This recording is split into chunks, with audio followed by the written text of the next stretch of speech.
15 বছরের উপরে এই আওয়ামী লীগের নির্যাতন যারা সহ্য করেছে, কিভাবে যে করেছে একমাত্র আল্লাহ ছাড়া পৃথিবীতে আর কেউ জানে না।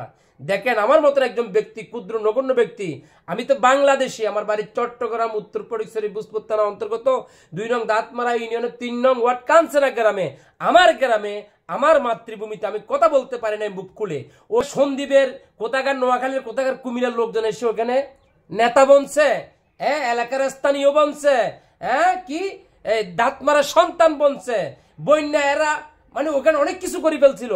আমরা কথা বলতে পারি নাই, আমাদেরকে কথা বলার সুযোগ দেয় নাই, আমাদের সমাজ থেকে তারা ধ্বংস করে দিছে। কেন কেন তোমরা ক্ষমতায় থাকো, কোনো সমস্যা নাই, সবার সাথে মিলেমিশে থাকতা, কেন মানুষ কিভাবে অত্যাচার করছিলে, কেন করছিলে?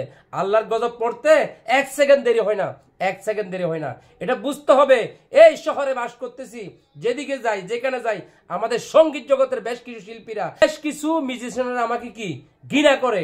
আমি যে বিএনপি করি, আমি বিএনপি সাপোর্ট করি, অনেক আমাকে প্রোগ্রাম দেয় নাই, দাওয়াত দেয় নাই, আমাকে ঘৃণা করছে। তো কিছু মাইন্ড করেন, আপনাদের কোনো ক্ষতি আমি করবো না। তবে একটা কথা বলবো, খোদার মায়ের শেষ মায়ের, খোদা যখন মাইতে, পৃথিবীতে এমন কোনো শক্তি নাই যে আটকে রাখতে পারে। এটাই বললাম, অনেক সহ্য করেছে 15 বছরের উপরে, কলজাটা ফেটে যাচ্ছে, কাউকে বলতে পারে নাই। কালকে যখন ছাত্র ভাইদের সাথে আন্দোলনে যোগ দিতে যাচ্ছি সকালে 11টা বাজে, তখন কাজীর ডেরির মোড়ে আমি মোটরসাইকেল ভাড়া নিয়েছিলাম। মোটরসাইকেল ভাড়া নেবার পরে ওই যে মোটরসাইকেল ড্রাইভারে আমাকে একটা হ্যামলেট দিছিল, ওই হ্যামলেটটা আমার থেকে কেড়ে নিয়ে আমাকে কয়েকটা বাড়ি দিয়েছে। ছাত্রলীগের পোলাপাইনে, যুবলীগের পোলাপাইনে বাড়ি দিবার পরও আমি কিন্তু ওই আন্দোলনে যাই শরিক হয়েছি। আমার কথা হচ্ছে, দেখেন, বাংলাদেশের ভিতরে এমন এমন লোক ঘর থেকে বের হয় নাই।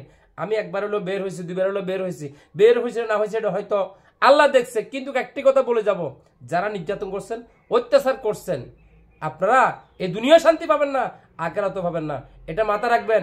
বহুত কিছু করছেন, এখন হিসাবের পালা। আসসালামু আলাইকুম।